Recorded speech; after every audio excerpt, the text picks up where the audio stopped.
10 things you didn't know about the Mario Kart series. These aren't ranked in any particular order, but they are all interesting nonetheless. Number 10. Super Mario Kart was the only game in the series to feature the playable character Donkey Kong Jr. until Mario Kart Tour came out. He was replaced by his son Donkey Kong in future games. Many people over the years have been confused about the Kong family, as there has been some contradicting information that has been retconned over the last decade. Originally in the 1982 arcade game titled Donkey Kong Jr., Donkey Kong had been captured by Mario, and it was up to his son Donkey Kong Jr. to rescue him. We can actually look at an older advertisement from the time to support this claim. I got Donkey Kong, and now I'll get you too, Junior. I'm Donkey Kong Jr., and that's my papa. I'm trying to save him, and boy, do I need your help. Nintendo's Donkey Kong Jr., the arcade game, is now the Super Home video game. Save your papa, huh? Save yourself first. He's chasing me with snapping jaws, and I could fall. Help Donkey Kong Jr. save his papa on your ColecoVision, Atari 2600 VCS, or Intellivision video game system. Game players everywhere, please help me save my papa. Here's a poster for the North American arcades. You can see it clear as day, the son of Donkey Kong. Skip forward a decade into the Donkey Kong Country era, it was stated that the title of Donkey Kong was passed down to members of the Kong family.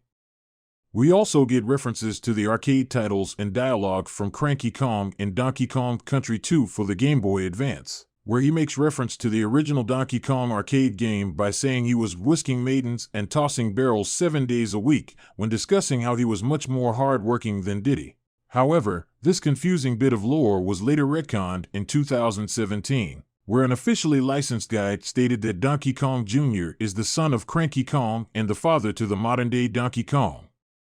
So the whole title of Donkey Kong being a thing that was passed down has been quietly moved aside in favor of a less complicated naming system, which honestly is probably for the best. Number 9. In Super Mario Kart, some of the CPU had access to items that the player didn't. For example, Bowser's Fireball and Peach's Poison Mushroom. The Fireball would be dropped by Bowser and cause players to spin out. They functioned similar to how banana peels did, except that they would move around the course once dropped, making them extra dangerous. What Peach's Poison Mushroom would do is make the player small and reduce their movement speed. They could end up being hit by other carts and run over. It has a similar effect to the lightning item, however CPU players in this particular game did not have access to it. So you'll never see lightning being used unless you race against a friend. A cool interaction is that if you were made small by a poison mushroom, you could simply run over another one to revert to regular size. Number 8. Have you ever placed 4th overall in Mario Kart 64? Did you know there was a custom cutscene?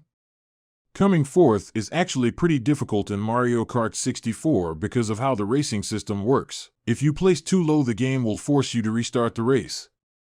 The easiest way to achieve this is by simply placing 4th in every single race in the cup. It'll trigger the cutscene regardless of whatever position you end up in. I tested this out by coming in 5th overall, and I still received the cutscene. It basically shows your player waiting on the sidelines, then eventually taken out back and blown up.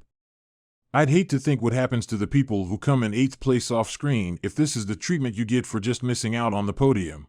Number 7. Super Mario Kart had some changes made for the international release to its celebration ceremony for certain characters. In the Japanese version, you can see Bowser, Peach, and Donkey Kong drinking champagne during their victory celebrations. Peach is definitely implied to be very intoxicated. This was changed for the international release as it didn't comply with some countries' strict alcohol laws. For the international version, you will not see any of the characters consuming the champagne. Number 6. ROB was a playable character in Mario Kart DS. What makes this significant is that to unlock ROB you needed to beat the final cup on Mirror. He was the first non-Mario character to be introduced into the main game franchise. He was tied with Bowser for the heaviest character of the game. What made ROB unique was that his specific karts were fast, heavy, and had good handling. ROB has since not made a return back to the Mario Kart series, but he has showed up in Super Smash Bros. As a playable character there. I have to admit, ROB has done pretty good for himself considering he was just supposed to be a gaming accessory originally. Number 5. Mario Kart has an arcade version known as the Mario Kart Arcade GP. These games are developed and published by Bandai Namco. What makes this installment of the arcade series special is it is the first game in the Mario Kart series to feature crossover characters that are playable drivers. That's right, you can play as Namco's Pac-Man, Ms. Pac-Man, and Blinky. Strange, I know, but if you are ever out and about in an arcade, you may be able to find one of these machines. Number 4. Mario Kart VR already exists. It's known as Mario Kart Arcade GP VR. Yep, the latest version of the arcade game is in virtual reality. And wow, does it look insanely good. I can't wait till something like this is available for me to play in my living room. I'll be doing a video soon that will cover the arcade series in more detail, so be sure to subscribe for that. Number 3. Yoshi's Valley in Mario Kart 64 is iconic for a lot of reasons. The main one being the absolute suspense of not knowing exactly what position you were in throughout the race. While decades ago a myth emerged that this was caused by the hardware limitations of the Nintendo 64. In more recent years, people have peered into the code and found that this is a design intention by the developers. There's been no evidence so far to suggest otherwise, as the Nintendo 64 is completely capable of tracking the player's position regardless of the course's maze layout.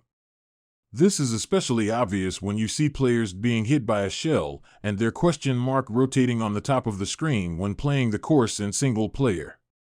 It makes no sense that the game would know that if it wasn't already tracking your character. Number 2. Mario Kart rides exist and are being opened up in the US soon. That's right, forget VR when you can hop onto an awesome augmented reality ride. Speaking of theme parks, if you are a fan of Nintendo-themed rides, you have to go to Universal Studios Japan. They have a huge Nintendo land full of various attractions that are worth seeing. Number 1. 200cc is actually a playable game mode in newer titles. 200cc is the fastest speed in the Mario Kart series to date. Any faster and the game might be competing with F-Zero. This mode is only available in Mario Kart 8, the deluxe version, and Mario Kart Tour. According to Nintendo, this is the most challenging way to play the game, by having to use your brakes a lot more through the different courses. In Mario Kart 8 Deluxe, you need to beat this mode in order to unlock Gold Mario. In Mario Kart Tour, however, 200cc is only playable if you have the Gold Pass, which is the game's subscription tier. A bit of a shame really, as I don't personally condone the way game features are locked behind monetization. At least it's not in the mainline titles. Thanks for watching. Which things on this list did you know? Which ones did I miss? Let me know in the comment section below. Subscribe if you like the content. New videos are uploaded every day.